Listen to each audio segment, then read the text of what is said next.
Hey guys, Victor here, and today we're going to be doing another deck profile on Tearlament, which is the deck that I took to the Santa Clara Yu-Gi-Oh! Regionals this past weekend, where unfortunately I ended up finishing 6-3, which got me around 43rd place out of around 480 people, which, it's not really desirable. We want a top 8, we need a top 8. Anything less than top 8 is kind of whatever. But, I mean, at least we got our invite out of the way, which is something that most people can't even accomplish. So, whatever, solid. And that also means we can just pretty much goof off for the rest of the season or just not have to worry about securing it before the upcoming World Championship qualifiers, which is always a plus. As for the tournament itself, like I said, I went 6-3.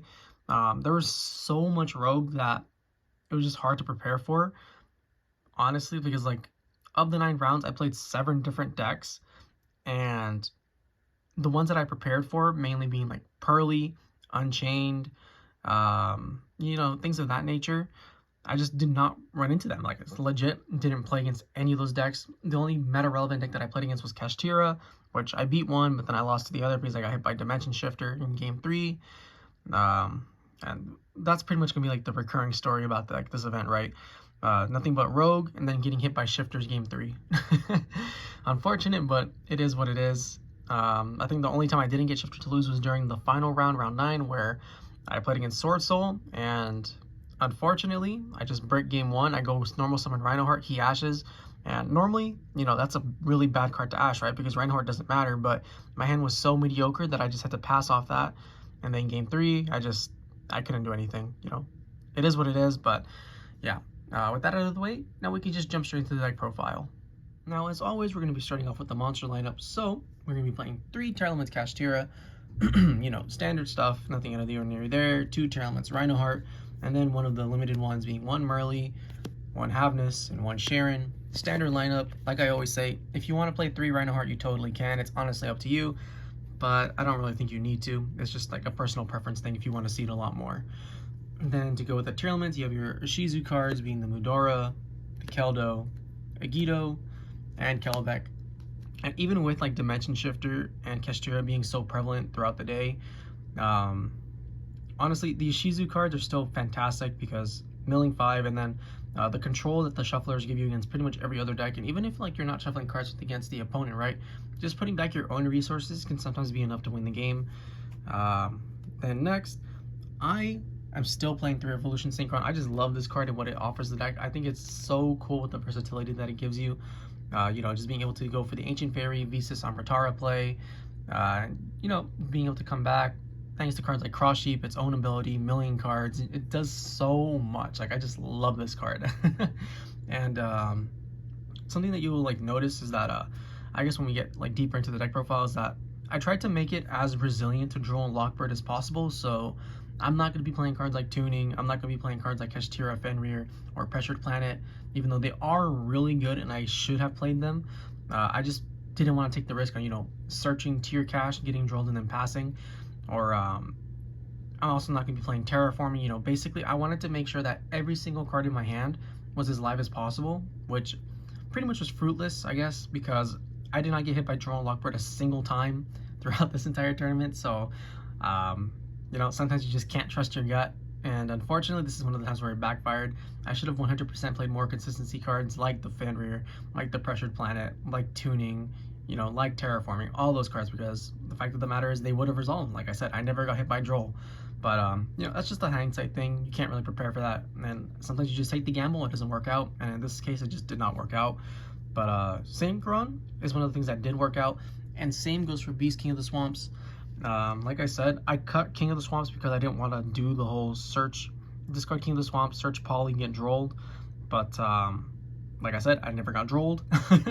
But for what I'm trying to do with this deck, Beast King of the Swamps is still better than regular King of the Swamps just because of the synergy it offers you with Revolution Synchron, being a level 4 monster, setting up your entire Visas Amritara play. And I also like the added benefit that it being a level 4 gives you access to cards like Time Thief Redoer, which you normally wouldn't be able to get to if you played regular King of the Swamps. So yeah, just really solid card. I really enjoyed it. It really performed pretty much as well, if not better, than I previously thought it would. And then after that, we're still playing Destiny Heroes because I love this engine. Just the explosiveness that it offers you, the the versatility that it offers you, the potential plays that you can make is so cool. So you gotta play the 2 malicious and the 1 denier. Denier is obviously cuttable, but there are times, you know, where you just need that extra piece of fodder in order to fully win the game. And, you know, denier is a very nice option because it provides itself and then it recycles a malicious. So yeah, really cool.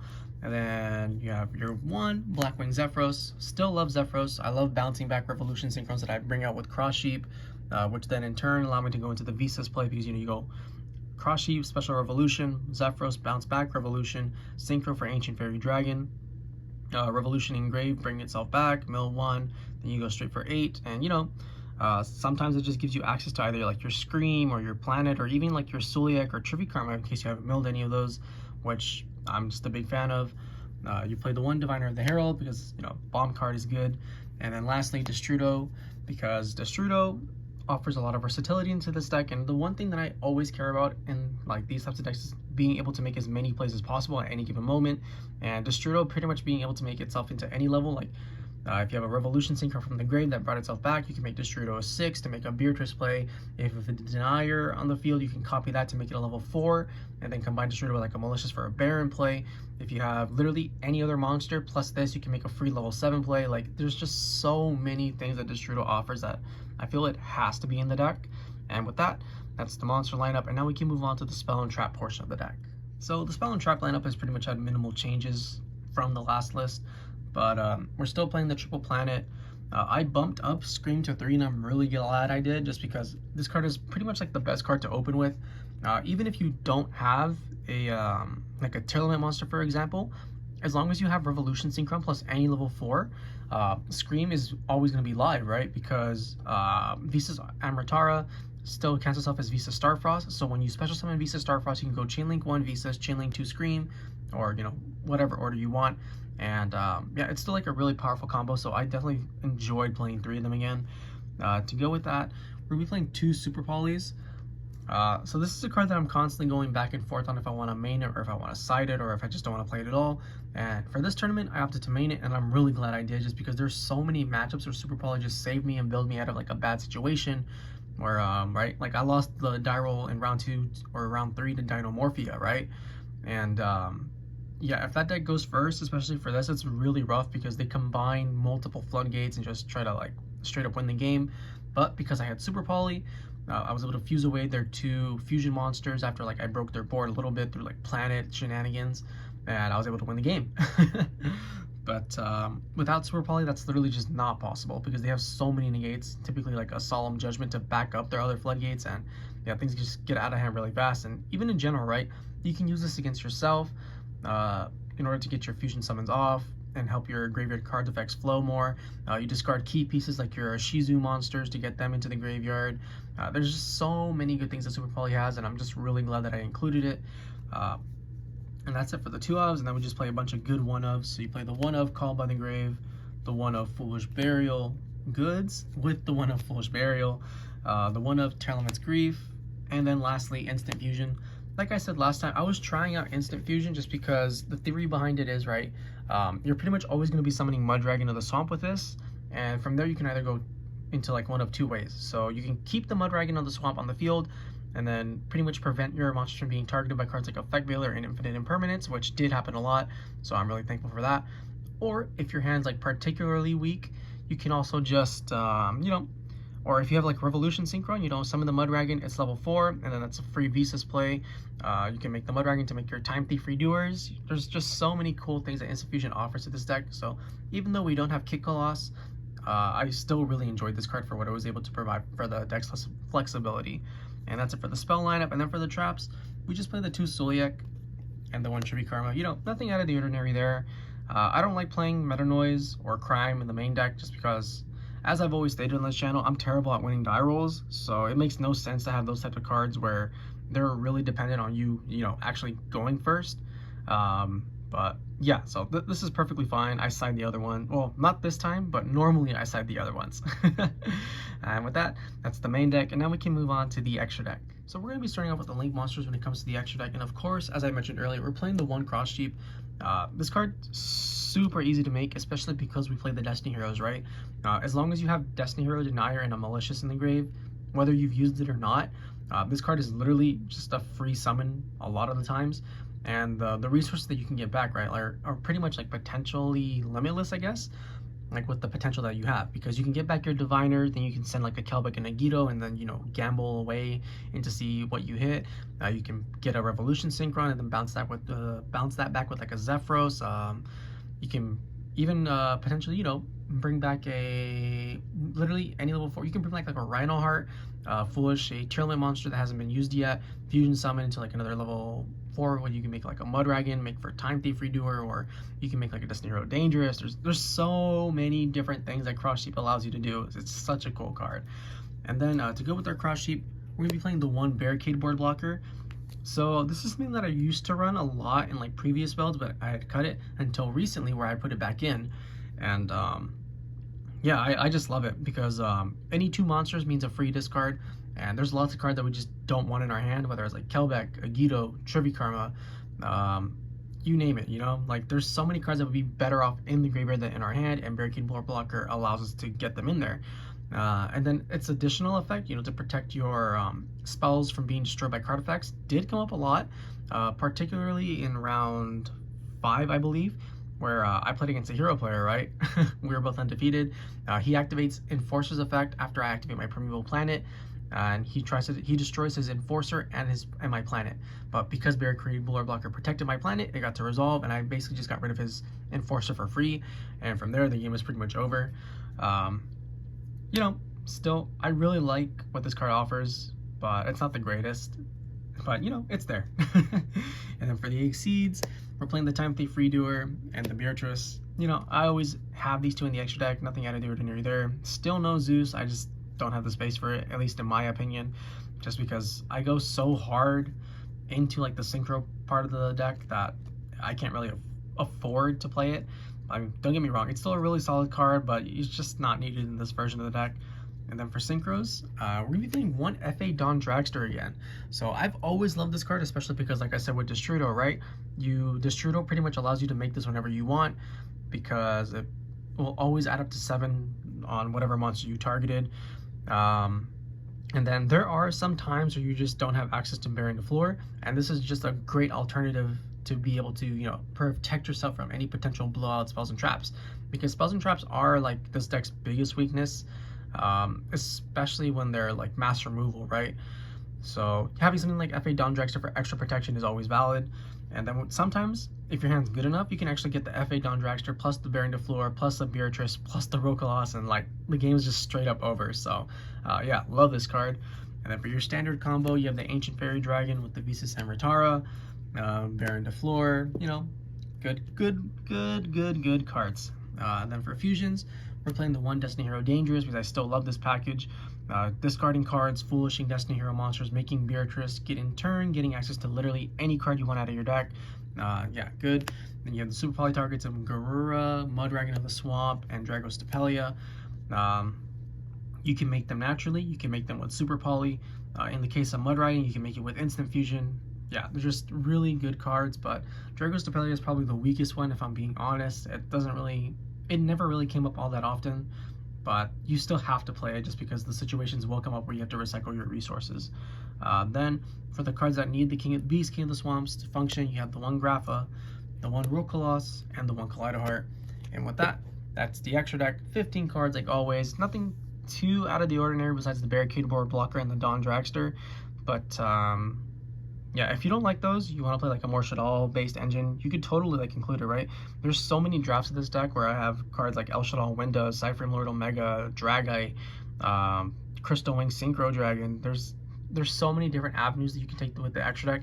So even though it's incredibly tight, there is some flexibility in it. It's just honestly up to you. And now that the extra deck is done, I'm going to be covering the side deck very briefly, even though it's like normally not something that I typically do, but I feel like it's pretty important just because this is like a slightly bigger event. So I'll catch you guys in a bit. Now, since the event was so varied, my side deck was basically worthless 99% of the time, which is unfortunate because you want your side deck to be as live as possible, you know, as often as possible, but it just was not the case in my situation. But even so, you know, we're gonna be playing 2 Bestial Magnamut with the Bestial Baldrake and the Bestial Druis Worm. They're still really powerful cards, even if you don't like get to play them all that often.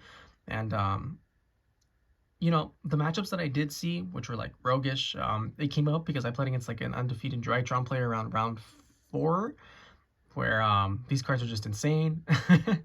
Just because you know it pretty much turns into a buy, but outside of that, I pretty much never sided these in. Ideally, if my opponent was playing like Labyrinth or something, which there were plenty of, but I just never saw any, or like Perley to get rid of their cats. I don't know, like it's weird, you know. It's a regionals. They're not always gonna play against the most competitive stuff, but you still want to be prepared for them. So yeah, the Bestials, while they didn't really get used all that often, were still really solid.